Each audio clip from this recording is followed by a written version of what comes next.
kan sebagaimana kita tahu nih Pak ya, Ini kayak subjektif banget ya dari kita masing-masing ya. tapi gimana ya Pak ya, kadang kalau kita bilang agak Pelatihannya emang ada, tapi nggak semacam hard skill ya yang jelas bisa memanage yang namanya waktu ya.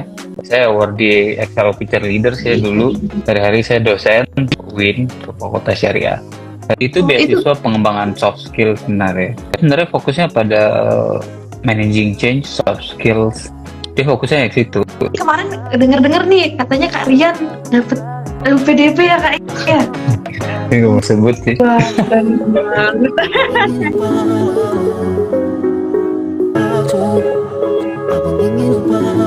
Assalamualaikum Kak. Halo, Waalaikumsalam. Halo.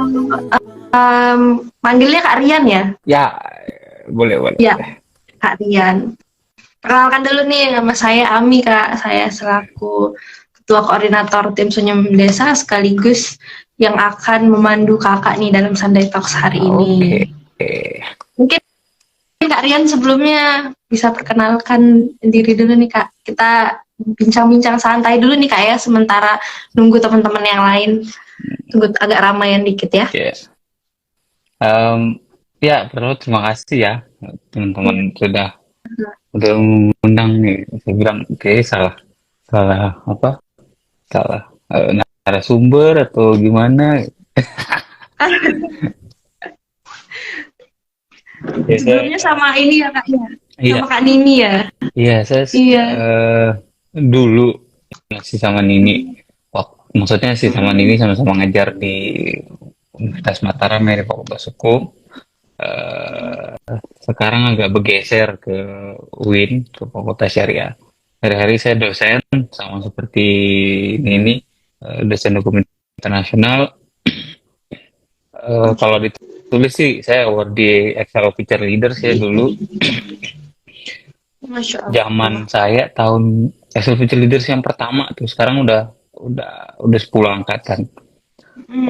Waktu itu yang kepilih 120 orang dari 4.500 Wah, waktu itu. Masya Allah. Hebat sekali Kak. Keren banget ya, mungkin Kak Rian nih bisa share tips-tipsnya nih Kak. Siapa tahu di sini ada teman-teman lain, saya maksudnya pengen ikut beasiswa juga. Iya, dan angkatan saya ingat yang anak-anak NTB lah ya, yang dapat Excel Future Leaders itu hanya angkatan saya pertama sama angkatan ke 9. Jadi 2, Itu 3, 4, 5, 6, beasiswa 7, 8. Itu itu beasiswa pengembangan soft skill sebenarnya selama 2 tahun. itu Itu lumayan lama tuh. itu cover apa aja Kak? Terus juga itu untuk mahasiswa S1 aja atau Iya, itu terbuka mahasiswa untuk S1 S2 aja. dan S3? Mahasiswa S1 aja Oh. di tahun kedua. eh, Dia sebenarnya fokusnya pada managing change, soft skills. Dia fokusnya ke situ.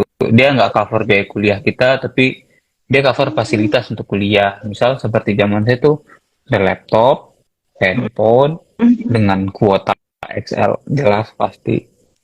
Waktu zaman saya tuh unlimited tuh selama 2 tahun. Unlimited nelpon, unlimited kuota. Tapi itu udah ngebantu banget loh Kak, apalagi dapat cover laptop juga. Iya, waktu itu. Banget. Ini kayaknya penonton kita banyak yang mahasiswanya Kak Rian ya. Saya ngeliatin, iya masih saya. Tapi ada juga Dosen teman-teman terbaik. saya tuh. Iya. Ini dosen populer ini. Oh, ada Tisa, ada Bintang. Oh, Bintang dari Iya. Malaysia. Ada Dwi. Sebelumnya dari Ibu Dwi. Sebelumnya ini sama Kak Nini Kak, cuman kan karena Kak Nini juga banyak kesibukan, jadi kita tukeran. Ya. Kita tunggu sebentar lagi Kak ya, baru kita mulai Oke. materinya. Tapi kemarin dengar-dengar nih katanya Kak Rian dapet LPDP ya Kak ya. Saya nggak mau sebut sih, Wah, keren banget. karena belum keterima kuliah di mana. Oh, itu baru ini ya, Iya. baru berarti belum LOE-nya Kalau belum. ini belum, baru LPDP-nya aja. Rencananya sih mau daftar semester ini sih. Rencananya mau di mana, Kak? Dalam negeri rencananya ada 3 pilihan sih memang. Unpad, UI, atau Gajah Mada. Gajah Mada. Ya. Jadi kakak tingkat saya nanti berarti. Makanya nggak mau sebut Susah karena nggak banget. tahu mau dapet PDP ntar ditanya kuliah di mana, belum itu kayak Ah, masih setengah insya setengah Allah gitu. dapat. Iya sih. Tapi insya Allah dapat kok, Kak. Amin amin. Terus LPDP Amin. tahun ini lumayan banyak sih. Mm-mm. Banyak yang nggak keterima juga loh, Kak. Iya, dari yang dokter aja dari 12.000 yang daftar, sorry, dari total 12.000 yang keterima tuh hanya 200. Wah, Nggak tahu deh, hebat banget gitu. banyak banyak Hebat banget. banget Saya berarti juga para heran, dosen kita. gila kali gitu yang nentuin itu. Itu yang 12.000 itu untuk S3 aja. Nggak total keseluruhan. Oh, keseluruhan. Tapi wah, hebat banget, Pak. Bisa masuk LPDP itu kayak bisa lulus aja udah hebat banget, Pak. Itu nggak Insya lain Allah. dari banyak ini sih, banyak ngelihat sukses-suksesnya teman-teman yang lain kan. Itu banyak tuh Iya. di web apa gitu pada sharing. Saya juga rajin nontonin kayak gini nih, misalnya kayak apa gitu di Instagram, tontonin di YouTube gitu. Dan ternyata it's so helpful. Ngebantu sekali. Banyak sharing ini ya, tips Tips and and trick gitu ya, Pak ya. tricks itu. Alhamdulillah. Wah, ini udah ramai nih, Pak.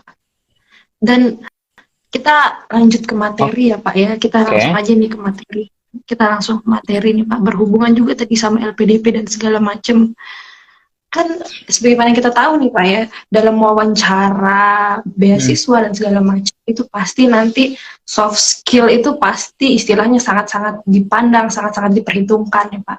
Tapi sebelum kita ngebahas lebih dalam mengenai soft skill dan pengembangannya, Bapak bisa jelasin dulu nggak sih apa sih soft skill itu dan apa sih common soft skill yang benar-benar lagi dibutuhin sekarang? Kawan, soft skill ya. Iya, Um,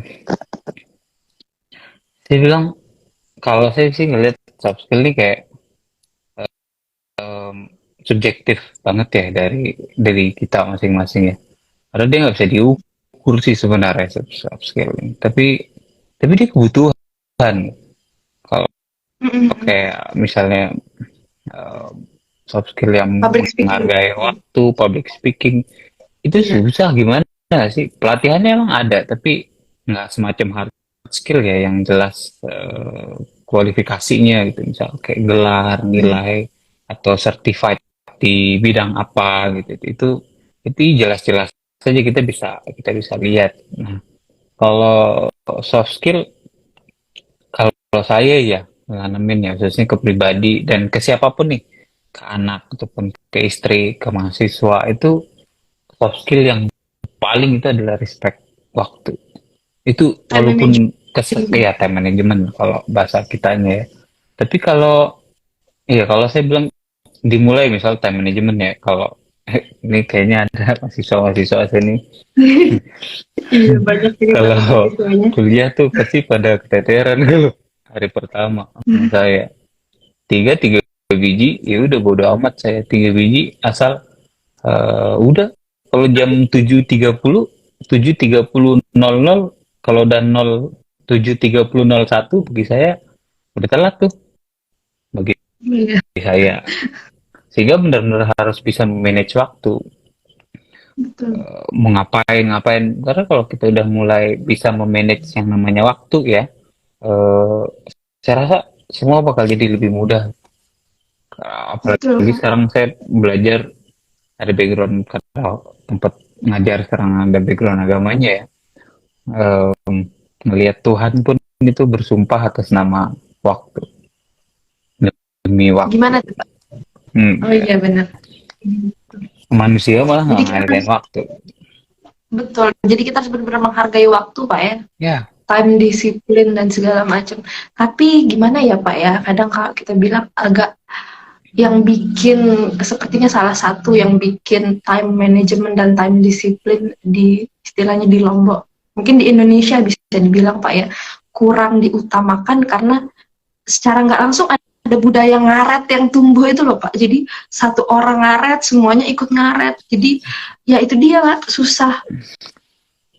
Tapi saya jujur sangat-sangat kurang respect sama orang yang istilahnya ngaret gitu Pak. Iya juga sih, bayangin aja ya. Em, Kamu kalau kita janji mau ngasih coklat ya, mereknya apa gitu tuh. Hari ini nggak bisa ngasih, besok masih bisa ngasih coklat yang sama.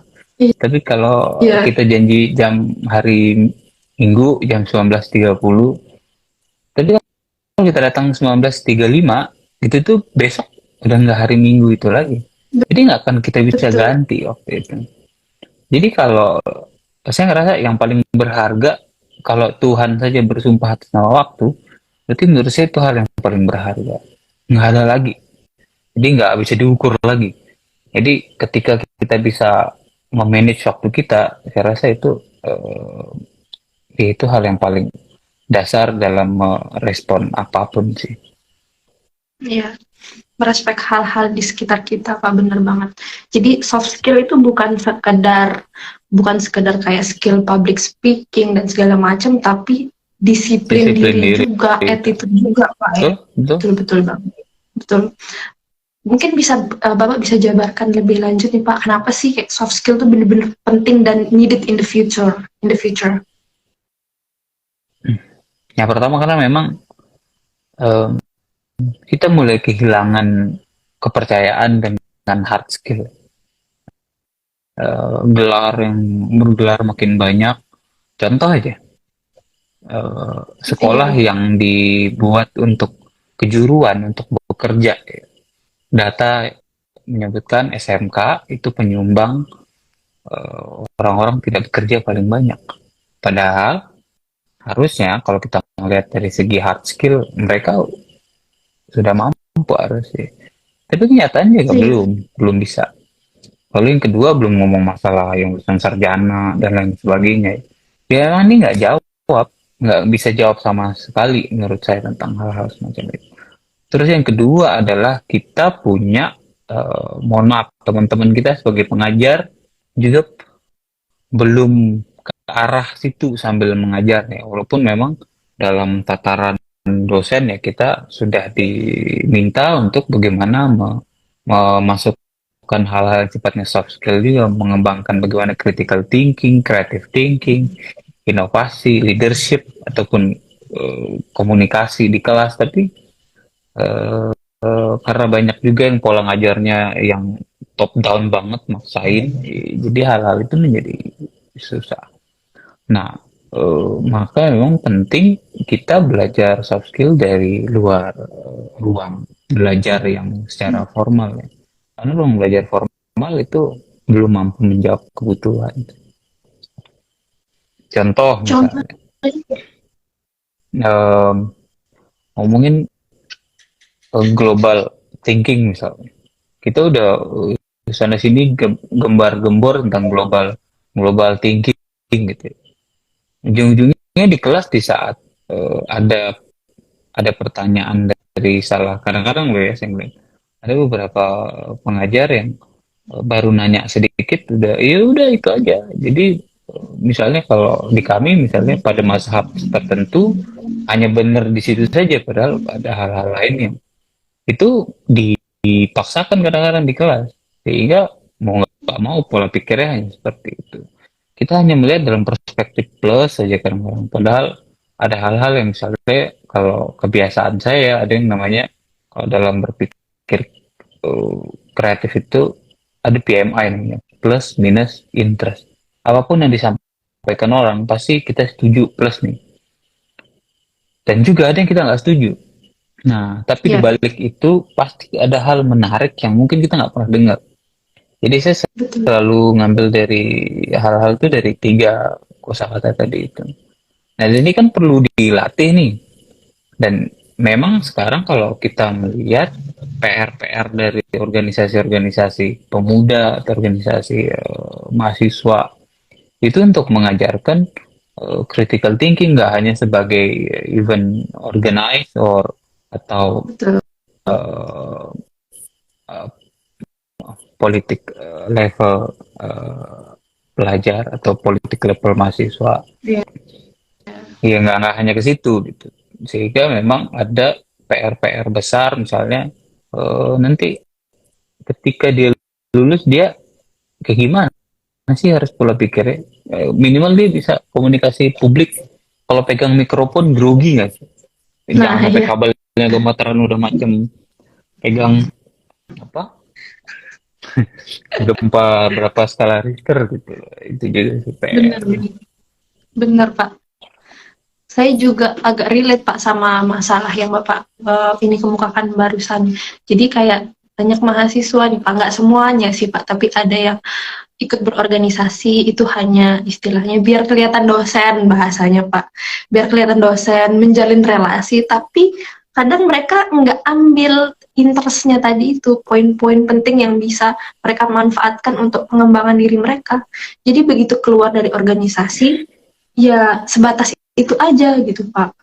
Benar benar benar Iya, banget padahal kan teman-teman. selama organisasi bagaimana networking, eh, teamwork itu kan sebenarnya kelihatan ya. Eh, Lalu bagaimana misalnya profesional etik itu juga perlu misalnya atau time management selain time management perlu juga mengenai dia biasanya nyelesain masalah nggak sih? Mm-mm. Karena bakal kelihatan nanti di saat kita apa ya eh, kerja ya. Iya, Saya bekerja pengalaman bekerja bekerja kerja. tuh kelihatan tuh orang-orang yang pernah ada pengalaman sebelumnya sama yang Cuman laki ikutan menurut saya doang. laki. Iya, iya. Em, Benar benar. saya punya dosen namanya Pak Lewis ya. Pak Lewis bilang begini sama saya. Di saat kamu menyampaikan hal-hal yang kamu belum pernah lakukan, dan ya di saat itu kamu diuji. Jadi kebanyakan orang kan Gimana bisa tuh? ngomong ya, tapi nggak bisa kerja. Itu. Iya, iya itu dia benar. Jadi ngomongnya kencang, tapi pas disuruh kerja, astagfirullah. Pas kritiknya kenceng ya Pak ya. Iya. Jadi profesional Iya benar etiknya Pak. nggak jalan, etikanya sama sekali nggak jalan.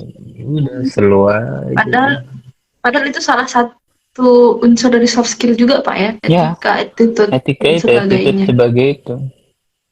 Betul betul. Jadi teman-teman, um, soft skill ini kita harus dapetin dari luar juga, dari organisasi juga. Tapi ingat juga ketika kita istilahnya mencari ilmu itu di ladang, ada hal yang perlu istilahnya disisir. Hmm, Ada yang perlu diambil, ada yang perlu dimanfaatkan. Jangan istilahnya cuma ikut-ikutan doang. Seperti itu. Seperti itu Pak ya. betul, betul. Jangan cuman Betul-betul. Jadi apalagi ya memang mungkin karena ada si dia misalnya di situ ya. Terus pengen gabung. iya betul. Ada tuh yang kayak gitu tuh karena ada someone ini digabung-gabung aja. Padahal iya gabung juga nih setelah pergi dia pergi juga di dalam organisasi. Cuman ikut-ikutan. Padahal soft skill itu sangat-sangat bermanfaat ke depannya, Pak ya. Ya, Untuk membantu pengembangan diri kita, untuk mengembangkan kita dari istilahnya mengembangkan skill-skill kita dari sebelum-sebelumnya. Mungkin Bapak dulu bisa diceritakan nih Pak, dulu Bapak itu ada pengalaman apa aja yang mengembangkan soft skill Bapak dan bagaimana sih soft skill itu dapat mengembangkan dan membantu Bapak menjadi seseorang yang sekarang. em, jadi saya yang banyak banget berubah tuh bukan banyak ya. Saya dulu waktu SD, SMP itu dipanggil nerd, kutu buku banget, kutu buku. Lalu dibilang kutu bukunya, dan bukunya dibuat tidur. Em, Waktu SMP saya sama sekali nggak ikut organisasi. Ikut-ikut tapi itu pun telat. Berani ikut pramuka tuh sejak baru kelas 3. Karena kelas 3 dibatasi kegiatan. Jadi hanya ikut sebisa aja. Nah, SMA mulai dengan ikut organisasi seperti pramuka, OSIS. Waktu itu saya kepilih wakili NTB di Remula Nasional dengan seleksi yang panjang, itu juga luar biasa. Itu mengasah diri, kelas 2 saya dipercaya jadi ketua OSIS. Tapi semua itu dimulai dari sebenarnya rasa rasa minder ya kalau saya.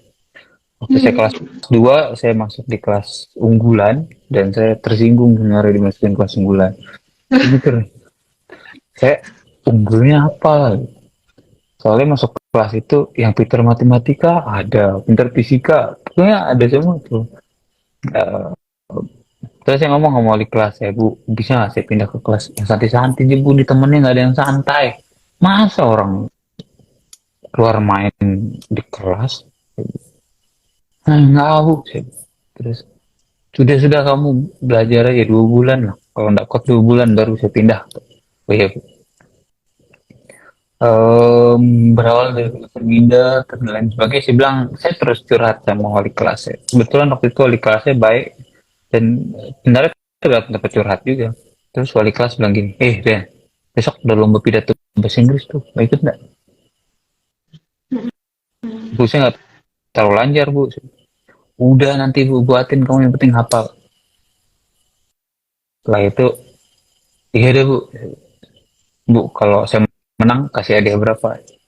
Ah udah apa-apa kau mau. Nah, ikutlah lomba itu, lomba pidato waktu itu Kota Mataram, saya dapat juara 3. Itu awalan banget. Aku itu ngasah banget tuh tentang diri. Itu semua tentang bagaimana time management yang awalnya cuma belajar hanya untuk apa ngerjain PR, jadi sekarang berani untuk belajar dan lain sebagainya. Nah itu mulai menurut saya membalik diri saya. Setelah itu, selain itu saya juga aktif di Dewan Anak Mataram sampai saya kuliah jadi lembaga perlindungan anak. Pas kuliah dapat beasiswa dari Excel Future Leaders. Itu benar-benar ngebalik lagi, itu ngebolak balik lagi itu ibarat. Eh, Bolak-balik gimana tuh? yang selama ini saya ngerasa bahwa saya, oh ternyata time management saya baik dan lain sebagainya, apa belajar apa bagaimana mengatur diri, semua semua tuh saya rasa sudah mampu lah. Ternyata setelah Hmm. bergabung di situ, kelasnya namanya kelas Jakarta 3 ya. Nah, kelas Jakarta 3 itu em, terdiri dari hampir 20 orang. Eh, Kalau Excel Feature Leaders itu kurikulumnya dari Cognition namanya, perusahaan education di Selandia Baru.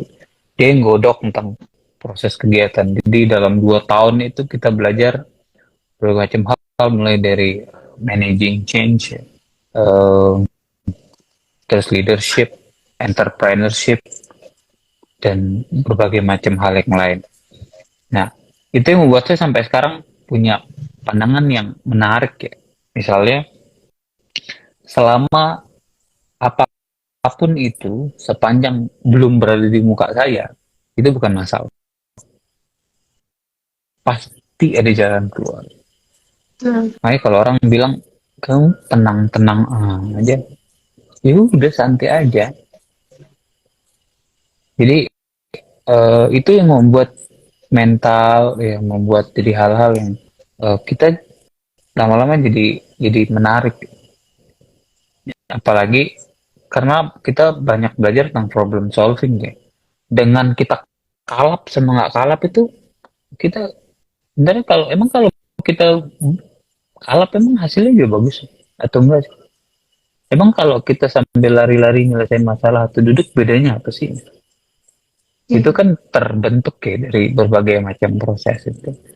Sehingga memang sebagai mahasiswa atau anak-anak muda ya, kita harus memang benar kata orang itu terbentur dulu, baru Iya, terbentuk. baru terbentuk. Nggak bisa Hmm. terbentuk terus bentur. Kalau kalian terbentuk dulu baru terbentur, yang jadi masalahnya adalah kalau bentuknya bagus tapi terbentuk dari bahan-bahan yang lemah lemah lembut terus kebentur, ya hancur. Tuh. Itu sih. Harus ada big step dulu, Pak ya. Nggak selalu sih big step. Yang harus ada tuh malah first step. Nah, iya, first step. Kita melawan rasa takut Betul. kita, melawan keraguan dalam diri kita. betul banget untuk meningkatkan soft skill itu, dan seiring berjalannya waktu kita belajar ya dinikmatin aja prosesnya. Seperti itu sih Iya yang saya betul. tangkap dari Karena kalau nggak perjalanan dinikmatin Bapak. juga eh, apa ya? Ya akan kepaksa, nggak dapet apa-apa. Dan ada memang satu hal yang dulu saya ingat banget, dulu fasilitator saya namanya Cipi. Cipi itu bilang gini, Rian, jangan melihat orang-orang yang sukses itu karena hari ini. Jangan pernah lihat dia hari ini dengan apa yang dia Iya, pakai, bagaimana keadaannya. Tapi coba tanya dia bagaimana dia memulai di step pertama, setelahnya lanjutin ke step kedua. Mungkin kamu jauh lebih bagus di step itu. betul banget Pak. Mungkin nih Pak, Bapak ada pesan buat teman-teman yang istilahnya sedang struggle untuk memulai first step itu, atau sedang berada dalam keraguan-raguan, dan ada juga kadang yang istilahnya untuk mengembangkan soft skill public speaking misalnya Hmm. ada anxiety atau ketakutan. Apa nih pesan dari Bapak, dan mungkin tips-tips dari Bapak untuk mengembangkan soft skill dari first step itu tadi? Kalau ragu ya, yang pertama memang harus ada apa ya, company ya, harus ada teman memang. Saya ngeliat sangat penting ada partner ya. Kalau bisa partner in love, kenapa enggak? Malah bisa support each other. Karena kita harus memang ada yang ngertiin kita nih bahwa eh, kamu itu mau apa. Sama seperti orang balapan aja ya, balapan nih. Eh, kalau nggak ada company-nya dia nggak akan bisa, karena nggak perlu ada tim juga, perlu ada Iya, apa itu betul. juga harus kita mulai. Kita harus mulai, misalnya kita mau latihan apa, mau latihan apa, kita harus ada yang bela tuh. Mau buruk apa juga kita harus ada yang bela, mau baik buruk kita harus ada yang bela, karena kalau enggak ya kita akan berhenti aja nanti di saat memulai pertama. Kita ngerasa kita udah gagal, kita ngerasa udah apa, sehingga di saat ketemu itu maka kita harus cari teman-teman yang sedang mungkin dalam proses itu, atau orang yang siap mensupport kita apapun itu. Lalu yang kedua, em, kita memang harus harus ragu sama diri sendiri, harus tuh. Jadi kalau kita nggak ragu malah nanti kesannya kita sombong. Nah, iya. Harus ragu sama diri sendiri, sehingga kita kalau ragu itu ragu dalam arti kita mampu nggak sih, kita apa nggak sih? Nah maka di balik itu juga kita harus merencanakan dengan baik. Em, merencanakan sesuatu dengan tidak baik, maka hasilnya pasti nggak baik. Merencanakan sesuatu dengan baik, belum tentu hasilnya baik. Karena masih ada kuasa ilahi di situ, masih ada kuasa alam semesta, ya. Masih ada kuasa netizen kalau zaman sekarang. Masih banyak peluang hal-hal Masih lain ada di peluang luar. lain. Sehingga Iya, memang merencanakan buruk pasti hasilnya buruk, merencanakan baik kemungkinan baiknya ada. Itu betul, penting. betul. Dan yang terakhir sih menurut saya adalah misalnya untuk ini ya, untuk public speaking ya. Em, apa yang akan kita bicarakan itu memang sebuah hal yang berisi dari isi otak kita.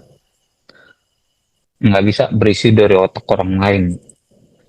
Sehingga soft skill apa yang pertama yang mau dikejar, itu emang harus ada ilmunya. Dan kalau ada ilmunya kita harus belajar communication misalnya. Mau belajar ngomong apa? Kita mau ngomong Mm-mm. apa kalau nggak ada isi, mohon maaf, kalau saya bilang nggak ada isi otak, iya, ya, iya memang nggak akan ada yang keluar. Iya, betul. Sehingga Paling memang tidak ada. harus ada dimulai dari hobi membaca. Kalau nggak hobi baca, ya hobi nonton aja sekarang. Sekarang di YouTube Betul. udah banyak tuh yang rela membacakan buku tertentu ataupun Iya, apa. Kalau emang nggak suka baca, dengerin. Kalau nggak suka dengerin, tonton. Ya mulai menceritakan hal-hal, dan public speaking yang terbaik itu adalah Dimulai dengan menceritakan apa yang kamu tidak sukai. Macam orang gibah tuh nggak? FG. Kalau gibah itu Iya, kan kita iya. nggak senang kan? Tapi Iya. kita kalau bisa tuh detail banget kita ceritain orang tuh. Mulai dari nggak senyum, rambutnya nggak disisir, sepatunya nggak dicuci, bajunya nggak dimasukin sebelah. Wah itu kalau gibah itu panjang tuh. Itu Untuk kalau mulai dari menarik interest iya, audiensnya, Pak ya. iya. Mm. Jadi mulai menceritakan hal-hal yang kita nggak suka. Karena hal-hal yang kita nggak suka itu biasanya detail kita ingat. Karena kalau hal-hal yang kita suka, biasanya kadang-kadang kita lalai. Jadi Iya, coba betul. mulai kalau mau ceritakan sesuatu itu dari yang kita nggak suka. Itu sih bakal bakal lancar. Nanti lama-lama bakal biasa terhadap hal-hal lain. Betul, betul. Bisa bisa dicatat, Pak. Saya catat itu, Pak. Bener banget nih. Jadi kalau kita lihat ya Pak ya, berarti soft skill ini dalam banget ya Pak ya. Lebih ke bagaimana kita mengembangkan hal, mengembangkan diri kita menjadi the best version of ourselves gitu ya Pak ya, bahasanya Pak ya. Dari mulai self confidence, critical thinking, problem handling, time management tadi, public speaking dan segala macamnya. Yang mana hal itu kita nggak bisa dapatkan hanya di pendidikan formal saja, tapi harus di Non pendidikan non formal formal. nih Pak. Iya, tapi kan sebagaimana yang kita tahu itu tuh membutuhkan istilahnya membutuhkan kemauan besar dari diri kita sendiri dan juga membutuhkan tenaga istilahnya karena kita belajar dan terus belajar.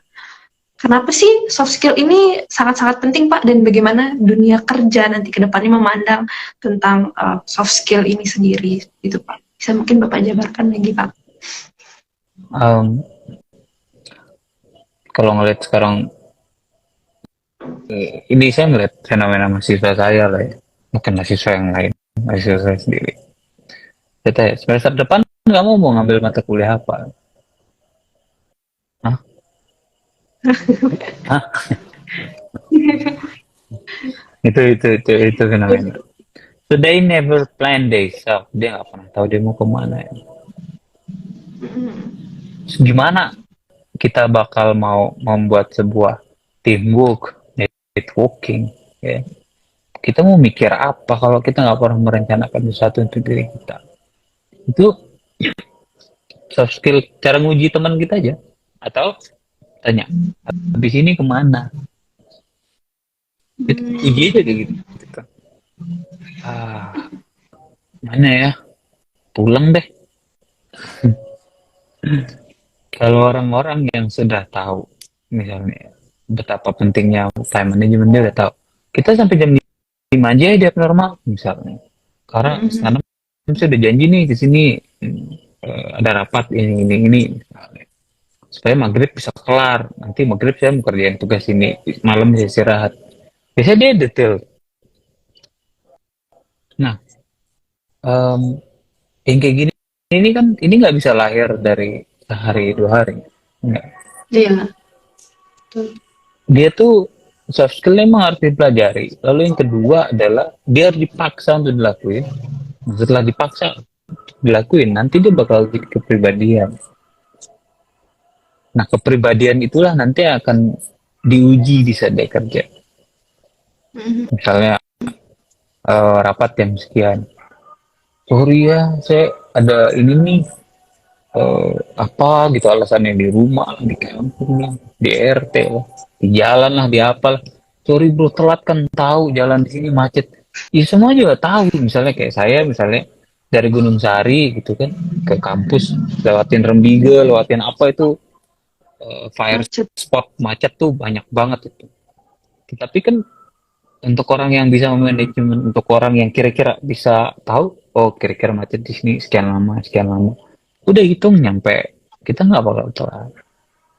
Nah itu udah jadi di luar nalar aja, jadi sudah nggak perlu ngitung-ngitung lagi.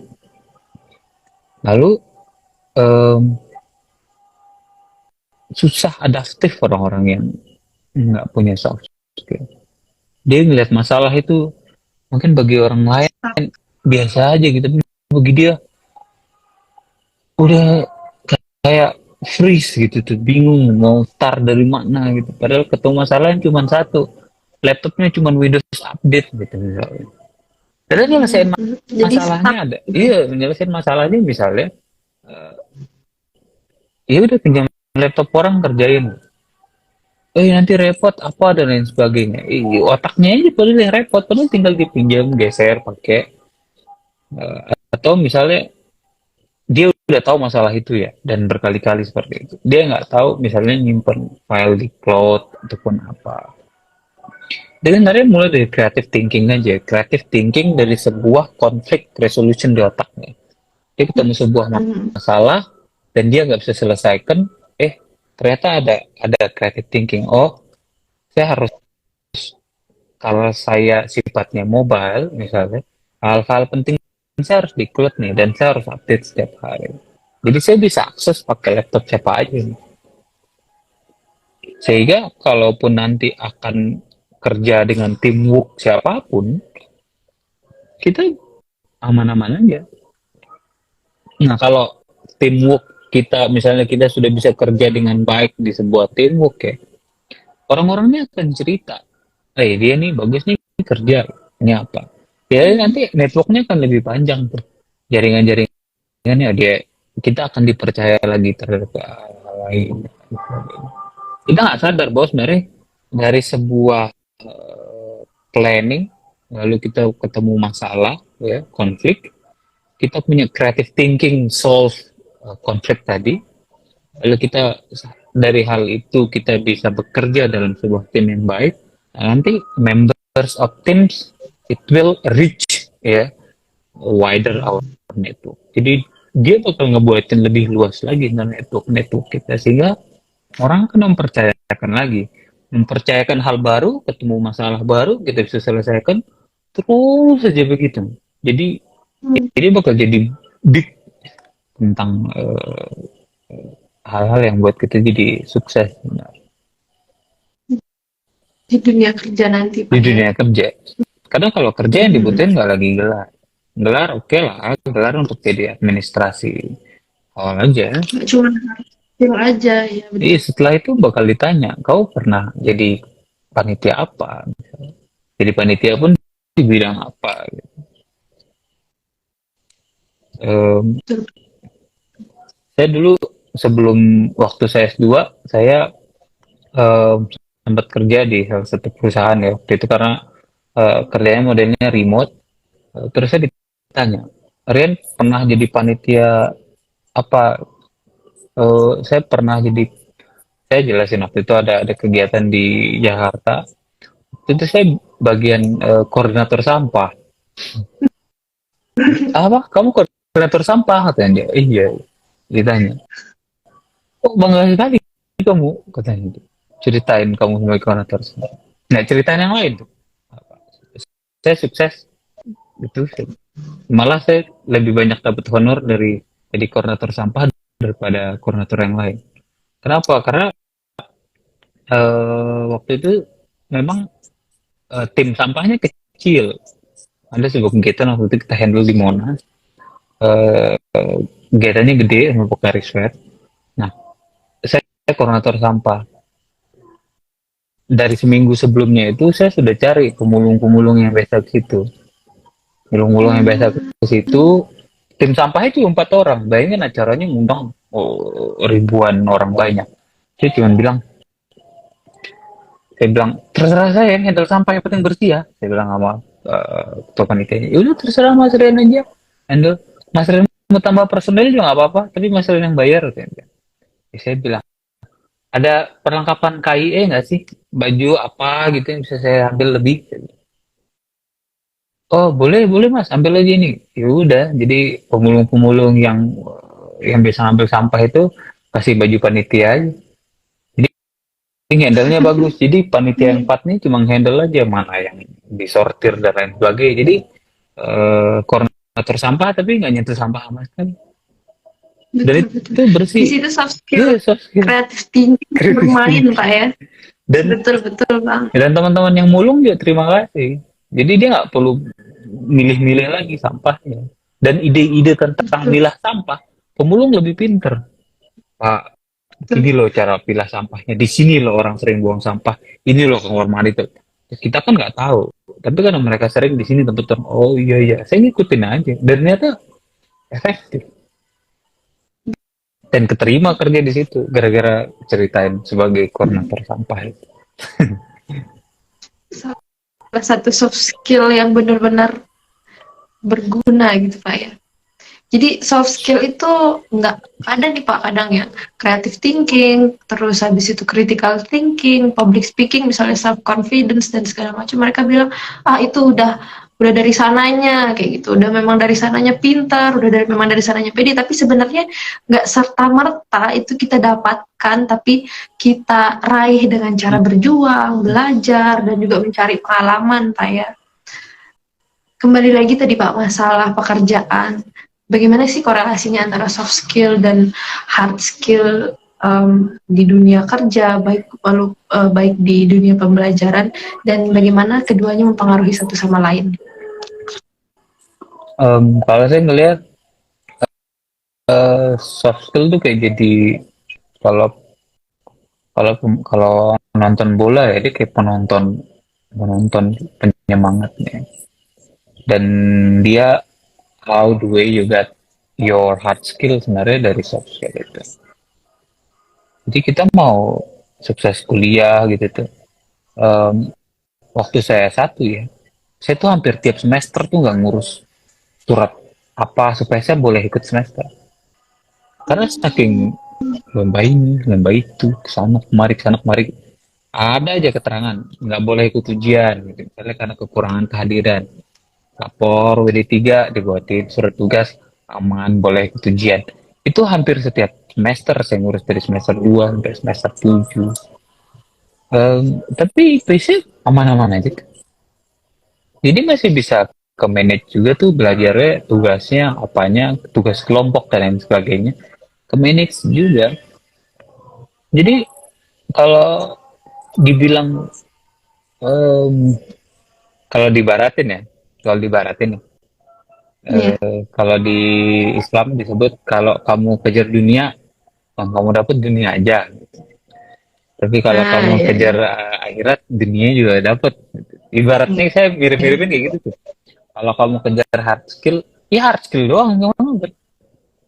Tapi kalau kamu kejar soft skill, itu nanti pasti akan ada ada Dapat hard pemikiran skill juga. juga. Ada orang yang creative thinking apa dan lain sebagainya. Nanti dia juga bakal kepikiran bahwa betapa pentingnya juga hard skill sebagai license-nya dia aja, macam license-nya dia aja gitu. Bahwa saya sudah sarjana, saya sudah apa.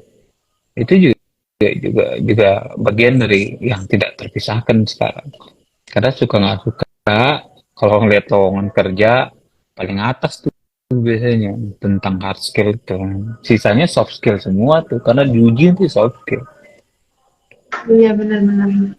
Makanya di CV juga kita masukin qualities Pak ya, Iya, problem solving dan segala macam, lebih dilihat ke experience-nya juga.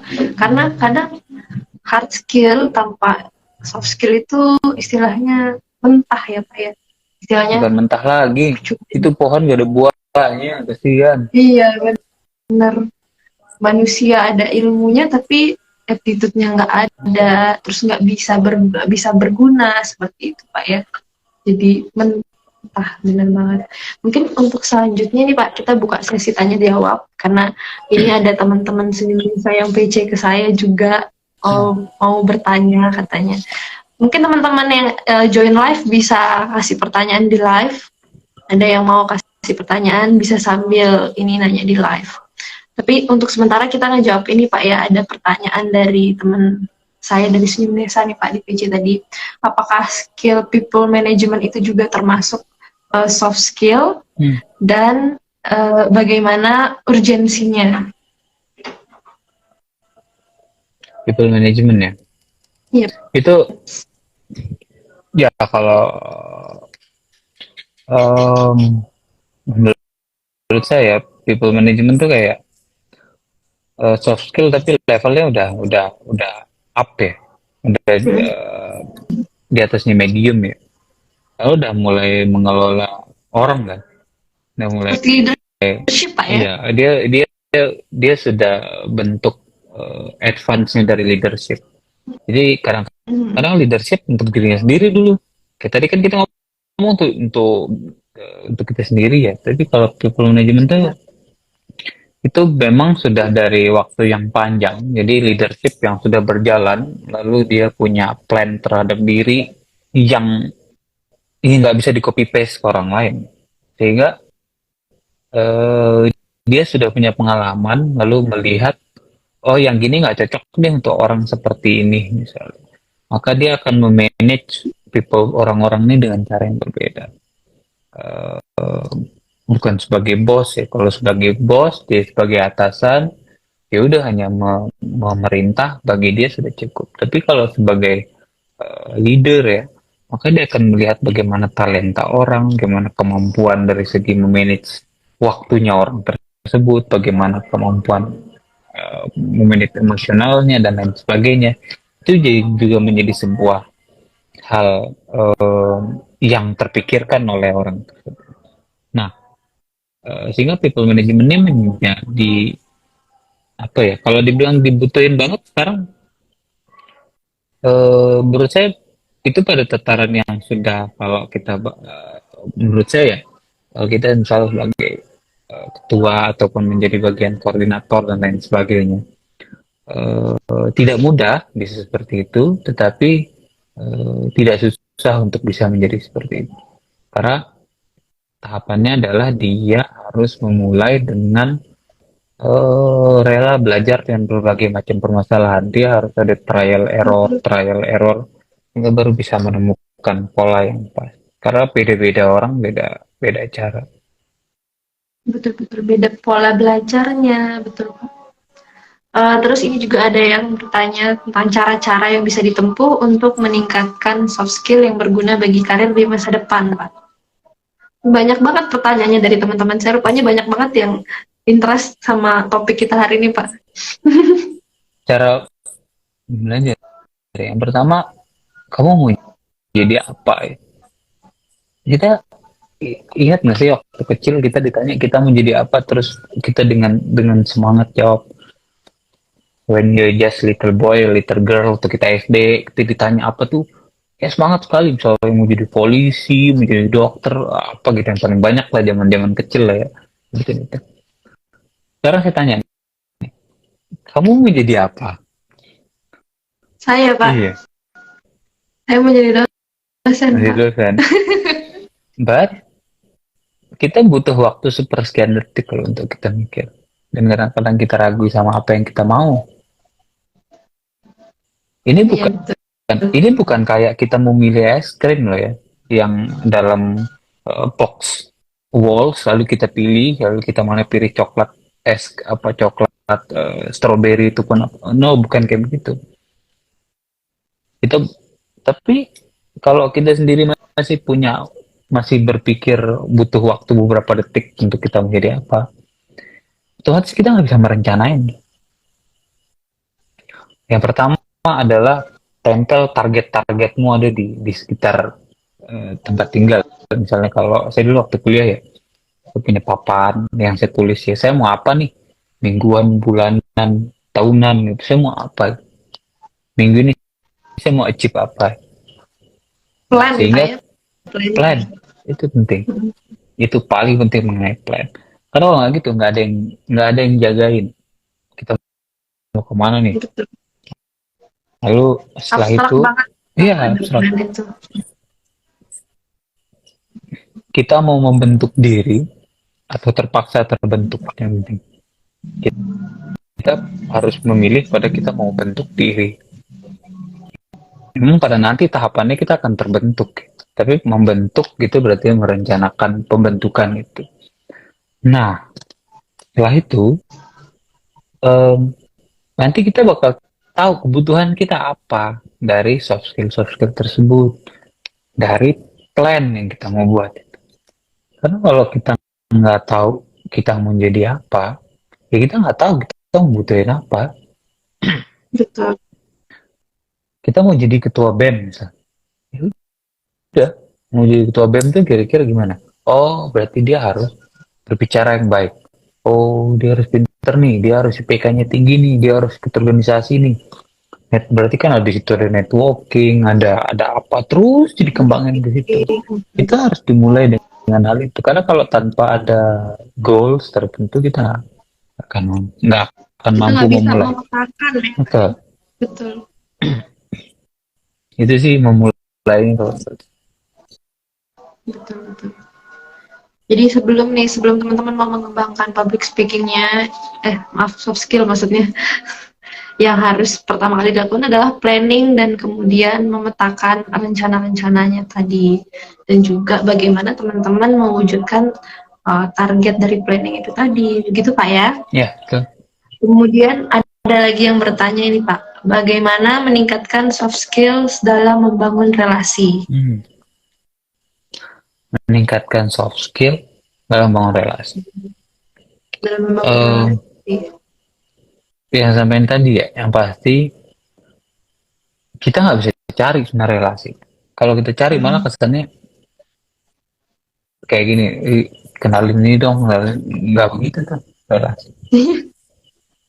Misalnya, kan kamu homoseksual bisanan tuh misalnya, kenalin dong sama saya. Nah, gitu juga. Tapi relasi terbentuk dari soft skill tuh, misal nih kita punya hard skill, misalnya saya nih misalnya legal drafter ya misalnya. Seorang legal drafter yang bisa membuat kontrak, bisa membuat peraturan perundang-undangan misalnya ya, draft peraturan perundang-undangan pernah dipercaya oleh DPRD misalnya. Kita bisa tepat waktu di DPRD tersebut, hasilnya memuaskan, ide-idenya baru, misalnya bukan hal-hal yang basi yang dibahas di situ.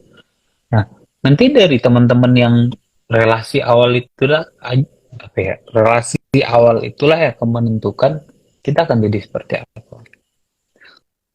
Karena sekali kita mengecewakan orang, dari kita udah memotong relasi kita sendiri.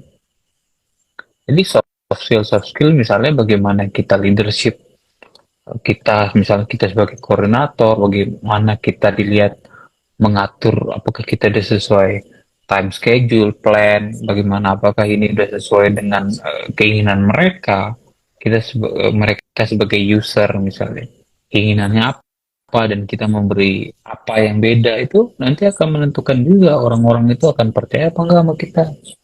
Ada yang lucunya kadang-kadang eh, kita nih membangun diri ya, kita buat brand yang bagus, tapi tanpa kepercayaan orang, misalnya seperti brand apapun ya, kalau dia nggak dipakai orang ya nggak akan terkenal juga brand itu.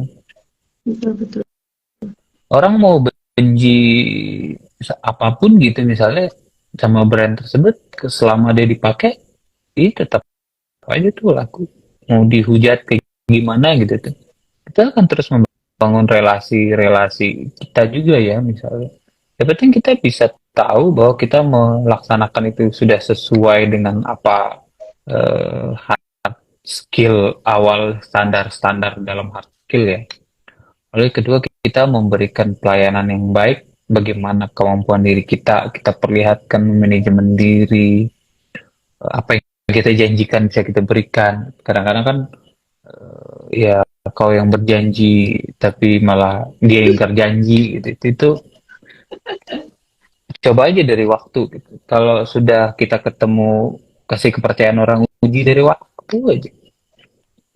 Betul. Kalau sudah waktu aja enggak, berarti dia tidak siap memberikan apa yang terbaik pada dirinya. Dan di saat dia memberikan waktunya kepada kita, berarti dia sudah memberikan apa yang ada yang paling mahal pada orang tersebut. Itu kalau saya sih ngelihat, di saat saya kadang senang aja, saya lebih senang nunggu daripada ditunggu ya. Tapi kalau udah apa ya set dari awal, terus dia nggak ada, udah siapa aja tinggal. Enakan ngopi sambil baca buku. Karena kalau nggak gitu, Disiplin. kita nggak bisa sama sekali. Disiplin tuh PR utamanya. Dari mau belajar apapun. soft skill apapun, leadership apapun, misal disuruh kita leadership misalnya, kita dimulai dari sebuah, kalau leadership otomatis kita harus belajar tentang leadership ya. Gimana sih belajar menjadi seorang pemimpin? Baca dulu buku-bukunya tentang leadership. Kalau nggak bisa tahan baca buku karena nggak disiplin, ya nggak akan ketemu tuh. Iya. Nggak bakal dapet ilmunya dan nggak bakal bisa berkembang. Gitu. Betul banget. Terus ini ada pertanyaan lagi Pak. Um, apakah soft skill itu juga penting dalam membangun bisnis yang dimulai sendiri? Ini mungkin maksudnya dia itu istilahnya nggak bergantung ke dunia kerja Pak, nggak bergantung seperti melamar kerja dan segala macam, independent bisnis gitu loh. Oh, bisnis personal gitulah ya. Iya. Gini aja deh, em, jualan nasi aja. Tahu nih bahwa orang paling banyak beli nasi di pagi hari, dan sudah tahu bahwa yang paling bahkan banyak beli itu misalnya jam setengah tujuh. Kalau dia hari ini setengah tujuh, besok jam tujuh, besoknya setengah delapan, yakin nggak ada yang beli itu? Iya. Bukan nggak mau beli orangnya, tapi bingung. Saya mau datang jam berapa ini yang jualan nasi ini? Ini jualan jam berapa Nah, sih? itu baru dari jualan nasi. Saya punya langganan beli jajan apa tuh, pokoknya dari tiga tuh. Pokoknya dia tuh selalu setengah tujuh tuh udah ada. Dan saya selalu bilang sama bapaknya, kalau hari Senin, Pak, saya hari Senin selalu mampir. Oh, pukis. Saya pesan yang keju aja ya. Setengah tujuh sudah lewat sini. Serius dong, dia setiap setengah tujuh tuh udah buatin, ada yang udah dibungkusin di package isinya keju aja. Ya udah setiap Senin saya mampir. Itu jualan pukis. Itu bagaimana dia? Kita kan udah bilang leadershipnya ada, menjaga kepercayaan orang. Terus yang kedua, manajemennya ada, jelas bahwa kalau setengah tujuh aja dia udah bisa men-serve customernya, berarti dia sudah bisa, misalnya dia datang jam berapa, di rumah dia siapin bahannya berapa lama, berarti dia bangunnya jam berapa. Itu kan ngomongin time management. Sehingga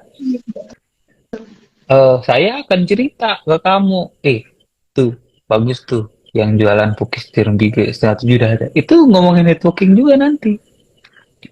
Karena dengan dia konsis ya, konsis terhadap time management, melayani orang dengan baik dan sebagainya, itu relasinya dia akan nambah. Apalagi terhadap bisnis-bisnis yang lebih kompleks. Bisnis-bisnis itu aja tuh, jual nasi sama pukis tadi itu aja, itu sudah. Jadi jadi sebenarnya independennya bisnis itu ya tetap bergantung sama orang juga. Mungkin ini karena waktunya udah mau habis, kita langsung closing statement aja nih Pak. Bagaimana nih dari Bapak closing statementnya? Um, yang pertama, kalau ngomongin soft skill ya dan hard skill. Pak, mohon maaf Pak, tadi live-nya tiba-tiba mati Pak, mohon maaf sekali ada kesalahan teknis sepertinya. Oke. Tadi Saya juga kaget. potong jadi Kok close? mohon maaf sekali Pak. Tadi jadinya kepotong. Oh iya Pak, ini barusan tadi ada satu mahasiswanya Bapak yang bilang minta mau kasih pertanyaan nih Pak sebelum closing statement katanya. Dari Tisha ini Pak namanya. Dia mau bilang, mau nanya satu pertanyaan lagi. Gak apa-apa nih Pak, satu pertanyaan lagi Pak ya. Boleh. Seberapa penting self-confident dalam membangun soft skill? Self confidence ya. Iya. Ya, percaya diri ya. Iya betul. Yang pertama, terlalu penting. Kalau nggak percaya sama diri sendiri, orang lain nggak bakal percaya. Iya, betul.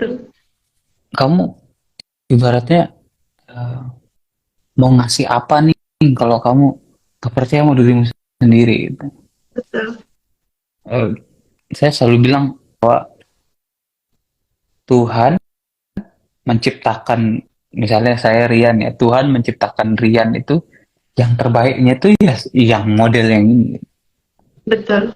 Adapun kekurangannya itu yaitu yang harus di-engage, harus dicari, harus di-encourage dan lain sebagainya.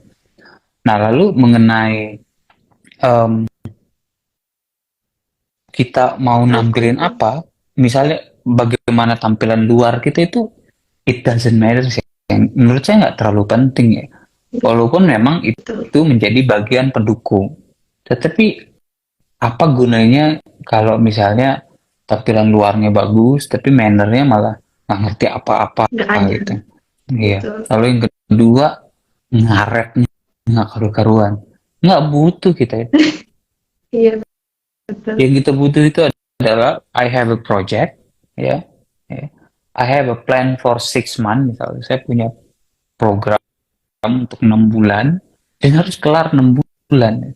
Kalau Betul. itu nggak kelar, siapapun orang yang mau dia cantik, mau dia buruk rupa, mau dia apa, kalau dia kelar itu kesuksesan program. Begitu juga terhadap kesuksesan sebuah usaha, kesuksesan sebuah eh, perusahaan dan lain sebagainya. Itu sih kalau saya melihat. Jadi udah percaya aja sama diri sendiri kalau mau bagaimana, karena kita bakal memperlihatkan the way you are aja di situ dengan nambah-nambahin soft skill tadi. Jadi ketika tahu bahwa eh, kita kurang dari segi apa, misalnya penampilan ya, tapi kita bisa memperlihatkan bahwa eh, saya ini on time. Itu jelas, saya Manner sudah kita datang nih. ke sini, udah saya siapin ini A, B, C, D. Kita tinggal kamu udah siapin semua. Itu kan leadership juga tuh, udah adaptif. Dia sudah mempersiapkan semuanya. Itu sih.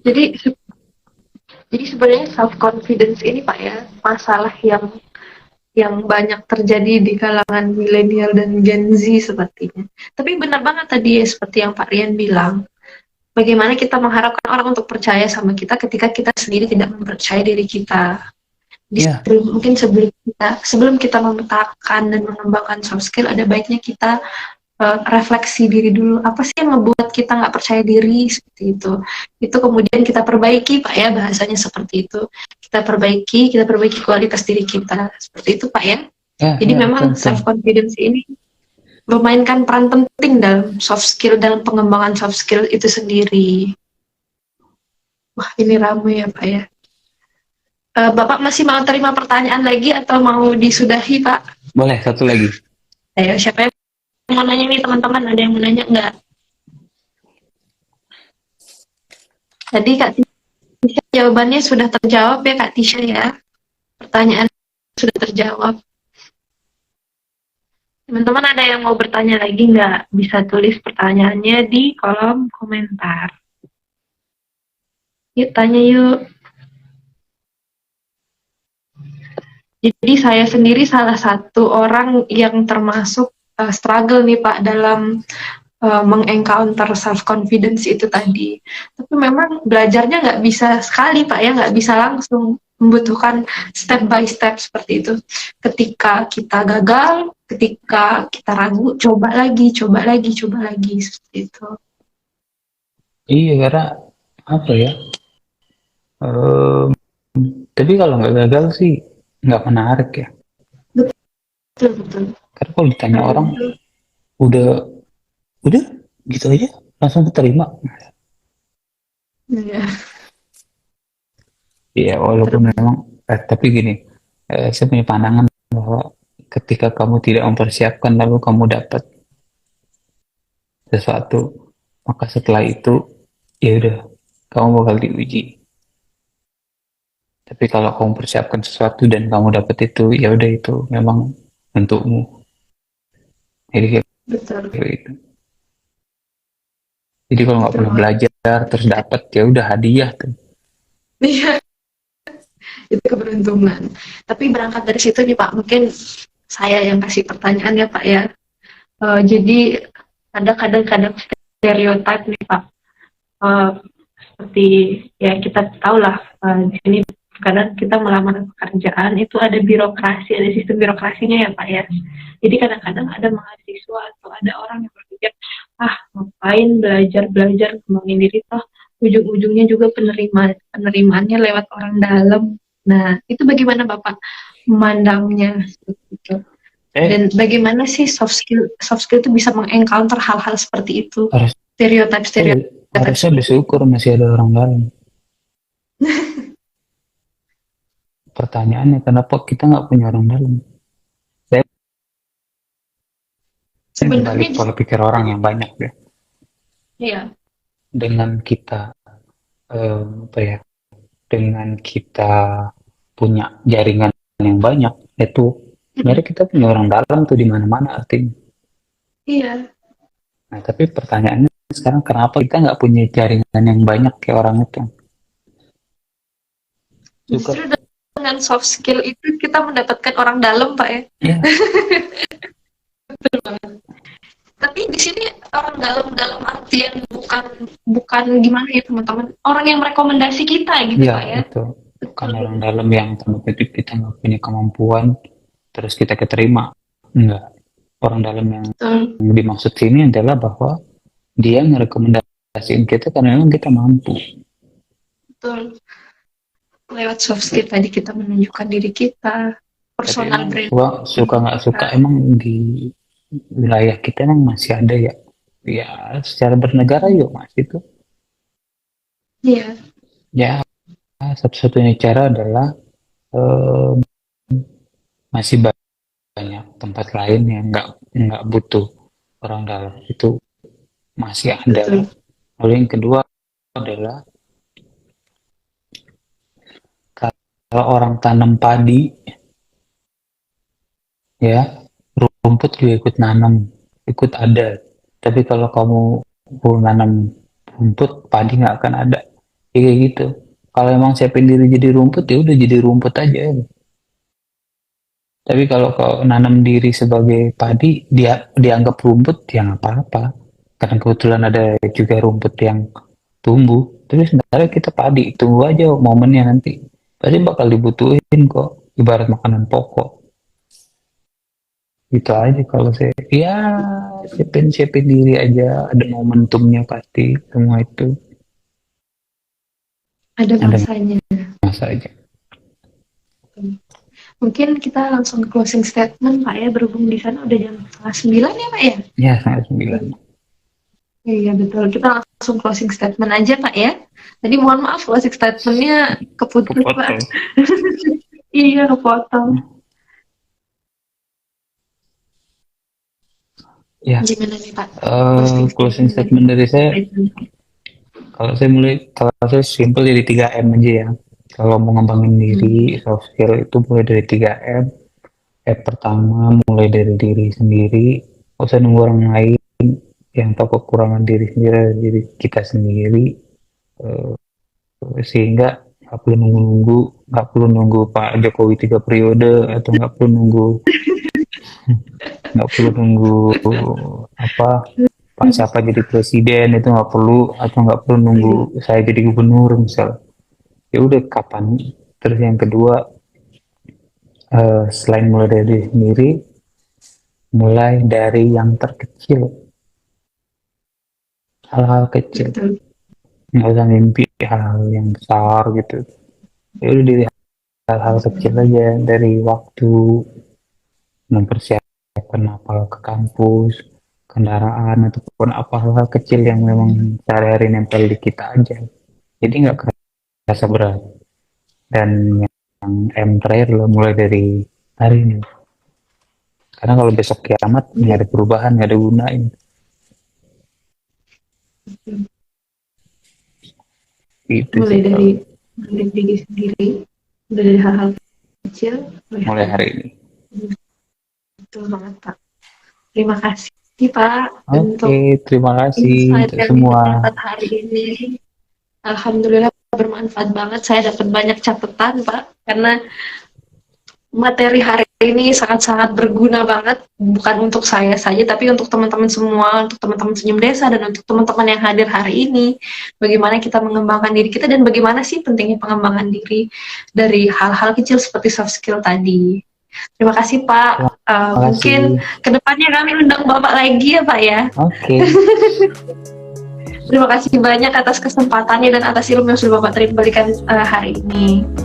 Terima kasih banyak Pak. Mari, Assalamualaikum. Waalaikumsalam.